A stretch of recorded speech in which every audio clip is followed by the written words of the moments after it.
Hello बच्चों, आज से हम क्लास 7th की इंग्लिश की नई यात्रा शुरू कर रहे हैं। इस सीरीज़ में मैं आपकी पूरी इंग्लिश बुक, जो आपकी रेनबो बुक है, उसका सरल हिंदी अनुवाद कराऊंगा ताकि आप हर पाठ को आसानी से समझ सकें। हम शुरुआत कर रहे हैं चैप्टर 1 थैंक यू गॉड से। इस अध्याय में हम जानेंगे कि हमें परमेश्वर का धन्यवाद क्यों करना चाहिए और उनके प्रति कृतज्ञता कैसे व्यक्त करनी चाहिए। तो चलिए शुरू करते हैं। चैप्टर का नाम है थैंक यू गॉड, यानी धन्यवाद भगवान या धन्यवाद ईश्वर, और ये भी कह सकते हैं धन्यवाद परमात्मा। चलिए इसका line by line Hindi explanation देखते हैं। For all the things, for मतलब होता है के लिए, ऑल द थिंग्स यानी सभी चीजों के लिए, अराउंड अस जो हमारे आसपास हैं, बिग एंड स्मॉल बड़ा और छोटा, यानी हमारे आसपास जो भी बड़ी और चीजें हैं उनके लिए, उन सभी के लिए। For all the creatures, for मतलब होता है के लिए, ऑल द क्रिएचर्स यानी प्राणियों के लिए, सभी प्राणियों के लिए। ऑन दिस अर्थ, ऑन मतलब होता है पर, दिस मतलब होता है यह, अर्थ मतलब होता है पृथ्वी, सभी प्राणियों के लिए जो इस पृथ्वी पे हैं। शॉर्ट एंड टॉल, शॉर्ट मतलब होता है छोटा, टॉल मतलब होता है लंबा, यानी इस पृथ्वी के सभी छोटे और बड़े जीवों के लिए। For the lovely blue sky, for मतलब के लिए, लवली यानी प्यारा, ब्लू स्काई यानी नीले आकाश, यानी नीले नीले प्यारे आकाश के लिए। द सन सूरज के लिए, द मून चांद के लिए, एंड ऑल और सब के लिए, ठीक है। यानी प्यारे नीले आकाश के लिए, सूर्य के लिए और चांद के लिए और सभी चीजों के लिए। ऑलमाइटी गॉड सर्वशक्तिमान ईश्वर, ऑलमाइटी का मतलब होता है सर्वशक्तिमान। वी थैंक यू हम आपको धन्यवाद करते हैं। And to you we call और हम आपको पुकारते हैं। And to you we call, ठीक है। एंड मतलब होता है और, यू मतलब होता है तुम्हें या आपको, वी कॉल पुकारना, वी मतलब हम, कॉल मतलब पुकारना, और हम आपको पुकारते हैं। अगला लाइन देखते हैं। Bless each one of us, bless का मतलब होता है आशीर्वाद देना या आशीष देना। ब्लेस ईच, ब्लेस यानी आशीष दो, ईच यानी प्रत्येक को, वन ऑफ अस हमें, यानी हम में से हर को आशीष दो। इन योर नेम, इन मतलब में, योर नेम यानी तुम्हारे नाम में। एज बी प्रे यानी जब, जैसा कि हम प्रार्थना करते हैं, यानी जब हम प्रार्थना करते हैं तो आप अपने नाम में हम सबको आशीर्वाद दें, हम सबको आशीष दें, ठीक है। नेक्स्ट लाइन देखते हैं।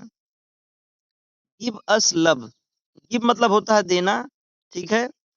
लव यानी प्यार, हमको प्यार दो। काइंडनेस दयालुता दो। एंड करेज और साहस दो। डे बाय डे दिन प्रतिदिन, यानी हमको दिन प्रतिदिन प्यार, दयालुता और साहस दो। May be live in peace and harmony where be stay. May, तो मे का मतलब होता है प्यारे बच्चों, मे बी का मतलब होता है शायद, लेकिन यहाँ मे का मतलब है ईश्वर करे, ठीक है। जैसे कहते हैं मे यू लिव लॉन्ग, यानी आप ज्यादा जिए, यानी ईश्वर करे कि आप ज्यादा जिए, ठीक है। वैसे तो मे बी लिव यानी ईश्वर करे कि वी लिव हम रहें, लिव माने रहना, इन पीस यानी शांति में, एंड हार्मनी, हार्मनी मतलब होता है सामंजस्य या कह लें सद्भाव, ठीक है, आपसी तालमेल। वेयर बी स्टे, वेयर मतलब होता है जहां, बी मतलब हम, स्टे मतलब रहें, हम जहां भी रहें, वेयर बी स्टे हम जहां भी रहें। मे be live in peace and harmony हम वहां, ईश्वर करे कि हम वहां शांति और आपसी सद्भाव में रहें। Give us the strength, give us हमें दो, द स्ट्रेंथ यानी शक्ति, टू सर्व यू, टू यानी को, सर्व यानी सेवा करना, यू हमें शक्ति दो कि हम आपकी सेवा कर सकें। कम व्हाट में, कम मतलब होता आना, व्हाट मतलब होता है क्या या जो भी। में यानी यहाँ पर भी में का मतलब ईश्वर करे ही होगा। तो कम व्हाट में यानी जो भी परिस्थिति आए, यानी जो भी हो। गिव अस स्ट्रेंथ हमें शक्ति दो, हमें कि हम आपकी सेवा कर सकें। जहां भी ऐसा फ्रेज लिख के आए कम व्हाट में, यानी जैसी भी परिस्थिति आए, तो उसका मतलब यही होगा, ठीक है। वहां हमें शक्ति दो कि हम आपकी सेवा करें। वी का मतलब होता है होना, विथ अस, ओ गॉड। हे भगवान आप हमारे साथ रहिए, in what we say and do, in what we say यानी जो भी हम कहें, एंड डू और करें, हम जो भी करें उसमें आप, हम जो भी करें जो भी बोलें आप उसमें हमारे साथ रहिए। अगली लाइन देखते हैं,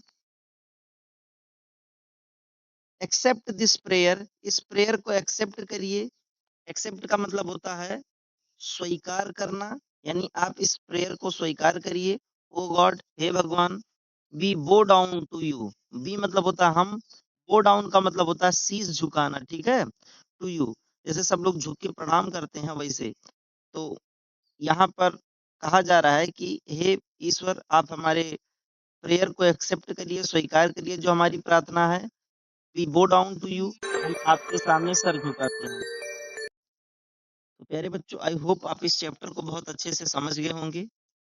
चलिए मिलते हैं अगली क्लास में, तब तक आप लोग मन लगा के पढ़ते रहिए। आपको और किस चैप्टर का सॉल्यूशन चाहिए आप ये भी कमेंट में बताते चलिए, मैं लगातार कोशिश कर रहा हूँ वीडियो बनाने की। चलिए मिलते हैं अगली क्लास में।